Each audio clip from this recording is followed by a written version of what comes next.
ஒரு மாநிலத்துடைய வரலாற்றை மாற்றுவது தேர்தல் முடிவுகள் மட்டும் இல்லைங்க. அந்த முடிவுகளுக்கு பின்னாடி மக்களின் வாழ்க்கையில் நிகழும் மாற்றங்கள் தான். ஒரு வாக்குச்சாவடியில் அழுத்தப்பட்ட ஒரு பட்டன் ஒரு அரசியல் கட்சியின் வெற்றி மட்டுமல்ல, கோடிக்கணக்கான மக்கள்களுடைய நம்பிக்கைகளையும் கனவுகளையும் எதிர்பார்ப்புகளையும் சுமந்து வருதுன்னே சொல்லலாம். தமிழக அரசியலில் பல தலைமுறைகளாக பழக்கப்பட்ட முகங்களை பார்த்த மக்கள் இந்த முறை ஒரு புதிய முகத்தை தேர்ந்தெடுத்திருக்காங்க. அது வெறும் ஆட்சி மாற்றமா இல்லை அரசியல் கலாச்சார மாற்றமா? அது ஒரு நடிகரின் வெற்றியா இல்லை மாற்றத்தை தேடிய மக்களுடைய வெற்றியா? இந்த கேள்விகளுக்கான பதில்களை தேடுவதற்கு முன்னாடி ஒரு உண்மையை நாம் புரிந்து கொள்ள வேண்டும். மக்கள் எப்போதுமே ஒரு தலைவரை தேர்ந்தெடுப்பதில்லைங்க, அவர்கள் தங்களுடைய எதிர்காலத்தை தான் தேர்ந்தெடுக்கிறாங்க. ஒரு தாய் தனது மகனுக்கு வேலை கிடைக்கும் என்று நம்பி வாக்களித்திருக்கலாம். ஒரு விவசாயி தனது கடன் சுமை குறையும் என்று நம்பி வாக்களித்திருக்கலாம். ஒரு மாணவன் தனது கனவுகளுக்கு ரெக்கை கிடைக்கும் என்று நம்பி வாக்களித்திருக்கலாம். ஒரு பெண் பாதுகாப்பான சமூகத்தை எதிர்பார்த்து வாக்களித்திருக்கலாம். அந்த நம்பிக்கைகளின் மொத்த வடிவம் தான் ஒரு அரசாங்கம். இன்று நாம் பேச போகிறது வெறும் அரசியல் பற்றி மட்டும் இல்லைங்க, வெறும் கட்சிகள் பற்றி மட்டுமல்ல, வெறும் தலைவர்களை பற்றி மட்டுமல்ல, தமிழகத்தின் எதிர்காலம் எந்த திசையில் பயணிக்கிறது என்பதை பற்றி தான். ஒரு மாதம் வெறும் 30 நாட்கள் ஒரு அரசாங்கத்தை முழுமையாக மதிப்பிட இது போதுமான காலம் இல்லை. ஆனால் அந்த அரசு எந்த பாதையில் பயணிக்கிறது என்பதை அறிந்து கொள்ளவே இது போதுமான காலமாக கருதப்படுது. பாராட்டுகளும் இருக்குது, விமர்சனங்களும் இருக்குது, நம்பிக்கைகளும் இருக்குது, ஏமாற்றங்களும் இருக்குது. அப்படின்னா மக்கள் எதிர்பார்த்த மாற்றம் உண்மையிலேயே தொடங்கிவிட்டதா, இல்லை இது இன்னும் தொடக்க அத்தியாயம் தானா? இன்னைக்கு நாம இந்த வீடியோவில் தமிழக வெற்றி கழகம் கடந்த 30 நாட்களுடைய நிறை குறைகளை பற்றி தான் நாம பார்க்க போகிறோம். சப்போஸ் இப்போ தான் ஃபர்ஸ்ட் டைம் நம்ம சேனலுக்கு வரீங்க அப்படின்னா மறக்காம நம்ம சேனலை சப்ஸ்கிரைப் பண்ணிருங்க, கூட பெல் ஐகானை கிளிக் பண்ணுங்க. அப்படின்னா தான் இது மாதிரி இன்ஃபர்மேட்டிவ் வீடியோ உங்களால் ரெகுலராக பார்க்க முடியும். வாங்க வீடியோக்குள்ள போகலாம். தமிழக வெற்றி கழக அரசுடைய சில செயல்பாடுகளை நிச்சயமாக பாராட்டியே ஆக வேண்டுங்க. முதலாவது பார்த்தீங்கன்னா, முதன்முறையாக அமைச்சரவையில் பட்டியல் சமூகத்தை சேர்ந்த 7 பேருக்கு வாய்ப்பு கொடுத்தது. 4 பெண் அமைச்சர்களை உருவாக்கியது. தொழில்துறைக்கு முதன்முறையாக ஒரு பெண்ணை அமைச்சராக்கியது அப்படின்ட்டு பட்டியலிடலாம். ஸோ ஆட்சியிலும் பங்கு, அதிகாரத்திலும் பங்கு என்பது பேசக்கூடாத வார்த்தைகள் போல கூட்டணி கட்சிகளை திமுக மற்றும் அதிமுக அணுகிய நிலையில் காங்கிரஸ், விடுதலை சிறுத்தைகள், IUML என்ற கூட்டணிக்குள்ள வந்தவர்களுக்கு ஆட்சியிலும் அதிகாரத்திலும் பங்கு கொடுத்திருக்கிறது தமிழக வெற்றி கழகம். தமிழக வெற்றி கழகம் ஒட்டுமொத்த தமிழகத்தில் இருக்கும் இளைஞர்களை தட்டி தூக்கியதோடு மட்டும் இல்லாமல் அரசியலில் அவர்களின் முக்கியத்துவத்தை கற்பித்து கொடுத்த தமிழக வெற்றி கழக அரசில் 41 MLAக்கள் 40 வயசுக்கு கீழே இருக்கிறாங்க. தாவேகா ஆட்சியை பிடித்தாலும் அது கூட்டணி ஆட்சி தான். அதனால் அரசியல் ரீதியாக யார் வகுத்து கொடுத்த சூத்திரமோ தெரியவில்லை, அதிமுகவின் முக்கிய முகங்களை எல்லாம் வளைத்து போட்டு கொண்டிருக்கிறாங்க. பூத் கமிட்டி கூட இல்லாத கட்சி என்ற விமர்சனத்தை இன்ஸ்டா ரீல்ஸ் மூலம் பொய்யாக்கியது என்ற வைத்து கொண்டாலும் கூட வரவிருக்கும் உள்ளாட்சி தேர்தல், 2029 மக்களவை தேர்தல் என்று தன் இருப்பை பலமாக்க அரசியலில் முங்கு நீச்சல் தெரிந்தவர்கள் வேண்டும் என்று கட்சியை வலுப்படுத்தி கொண்டு வருது. அதை குதிரை பேரம் என்று சொல்லலாம். ஒரு காந்தம் போல் எல்லாவற்றையும் ஈர்த்து கொண்டிருக்கிறது அப்படின்ட்டு குறிப்பிடலாம். அதனாலேயே அதிமுக கரைக்கிறது, திமுக கரைக்குமா என்ற விவாதங்கள் அரங்கேறி கொண்டிருக்குதுங்க. ஸோ 1, 2, 3, 4, 5 என்று பட்டியலிட ஆசை தான், அதை தான் தேடிக்கொண்டிருக்கிறோம். 500 யூனிட்டுகள் வரை பயன்படுத்தும் வீட்டு மின் நுகர்வோருக்கு 2 மாதங்களுக்கு 200 யூனிட்டுகள் இலவச மின்சாரம் வரவேற்கத்தக்கது. ஆனால் அன்றாட ஆங்காங்கே நிகழும் மின்வெட்டுகளும் ஃபியூஸ் கட்டை திருட்டு குற்றச்சாட்டு தாண்டி அரசு இன்னும் சிறப்பாக செயல்பட வேண்டும் அப்படின்னே மக்களுடைய எதிர்பார்ப்புங்க. சிங்கப்பெண் சிறப்பு அதிரடிப்படை செயல்பாட்டுக்கு வந்திருக்கு. உள்ளபடியே எங்கள் அண்ணன் இருக்கிறார் என்று வாக்களித்த மக்களின் மனங்களில் ஒரு துணிச்சல் பிறந்திருக்கிறது அப்படின்னே சொல்லலாம்.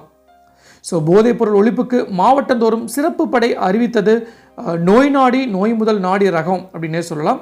சமூகத்தில் கிராமங்கள் வரை புறையோடி போன போதையை ஒழிப்பது பல்வேறு குற்றங்களையும் தடுக்கக்கூடியது.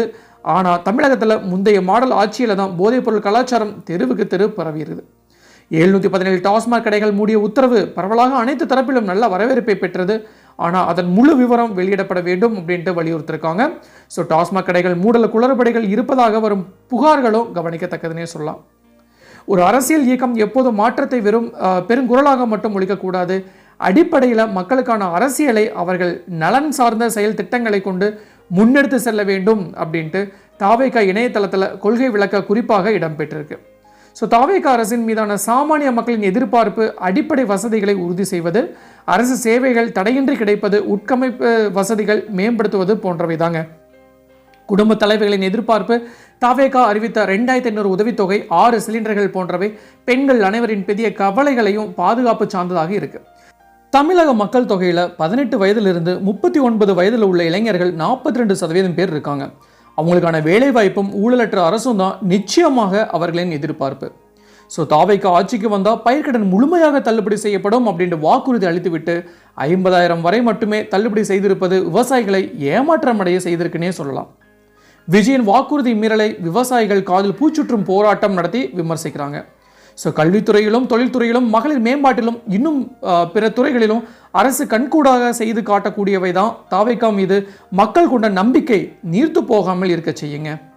ஆய்வுகளை எல்லாம் அதிகாரிகள் செய்வார்கள், அமைச்சர்கள், எம்எல்ஏக்கள், நிர்வாகிகள் அதற்காக மெனக்கிட்டு அதிரடிகளை காட்டி கூடவே பிஆர் டீம்களுடன் சென்று ரீல்ஸ் போடாதீர்கள் என்று எதிர்க்கட்சிகள் முன்வைக்கும் விமர்சனங்களையும் அரசு கவனிக்க வேண்டும் அப்படிங்கிறதா உண்மையாக இருக்குது.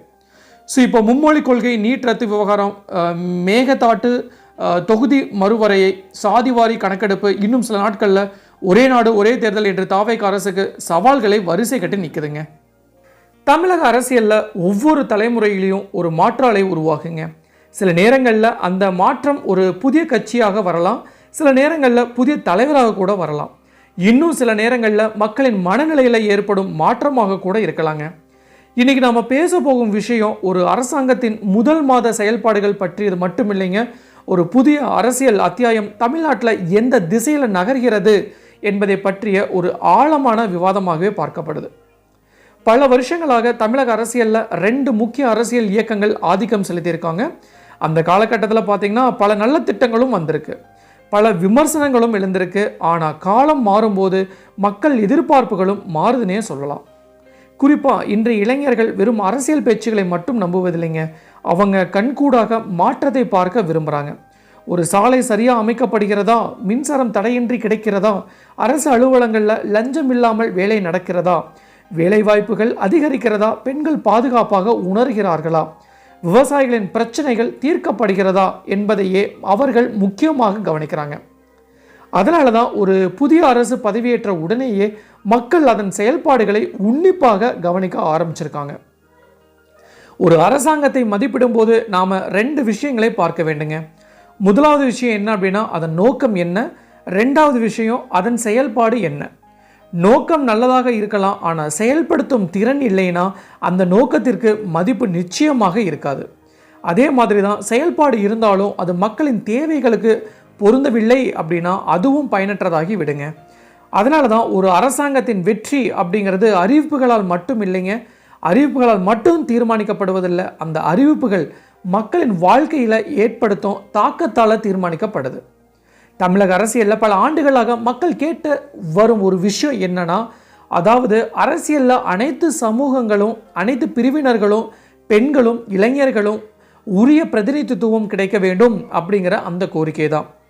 பல காலமாக இது ஒரு விவாதமாக இருந்தாலும் நடைமுறையில் முழுமையாக செயல்படுத்தப்படவில்லை அப்படின்ட்டு சிலர் குற்றம் சாட்டி வந்தாங்க. இப்போ புதிய அரசியல் சூழ்நிலையில் பெண்களுக்கு அதிக வாய்ப்புகள் வழங்கப்படுவது, சமூக ரீதியாக பின்தங்கிய மக்களுக்கு முக்கிய பொறுப்புகள் கொடுக்கப்படுவது போன்ற விஷயங்கள் அரசியல் ஆய்வாளர்களின் கவனத்தை ஈர்த்திருக்கு. ஆனால் பதவி கொடுப்பது மட்டுமே போதாது, அந்த பதவியில் இருப்பவர்கள் எவ்வளவு சுதந்திரமாக செயல்படுகிறார்கள், மக்களின் பிரச்சனைகளை எவ்வளவு திறம்பட தீர்க்கிறார்கள் என்பதுதான் முக்கியமான கேள்வியாக பார்க்கப்படுது. இன்றைய தமிழகத்தில் மிகப்பெரிய விவாதங்களில் ஒன்று இளைஞர்களுடைய பங்குங்க. கடந்த சில ஆண்டுகளாக சமூக ஊடகங்கள் அரசியலை முற்றிலும் மாற்றி அமைத்திருக்காங்க. ஒரு காலத்தில் அரசியல் கூட்டங்கள் மூலம் மக்களை அணுகிய தலைவர்கள் இன்னைக்கு ஒரு மொபைல் ஃபோன் திரையின் வழியாக கோடிக்கணக்கான மக்களை அடைகிறாங்க. இதனால தான் இளைஞர்கள் அரசியலில் அதிக ஈடுபாடு காட்ட தொடங்கியிருக்காங்க. ஆனால் ஈடுபாடு மட்டும் போதாதுங்க, பொறுப்புணர்வும் தேவை.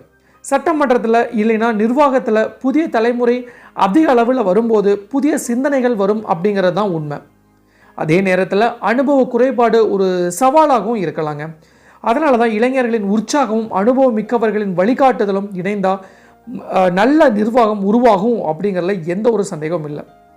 மக்கள் இன்னைக்கு மிகவும் எதிர்பார்க்க துறை பார்த்திங்கன்னா வேலைவாய்ப்பு. ஒரு குடும்பத்தில் ஒரு இளைஞர் வேலை இல்லாமல் இருந்தால் அந்த குடும்பத்தின் பொருளாதார நிலை நேரடியாக பாதிக்கப்படுது. தமிழகத்தில் பல லட்சம் பட்டதாரிகள் ஒவ்வொரு ஆண்டும் கல்லூரிகளை விட்டு வெளியே வராங்க.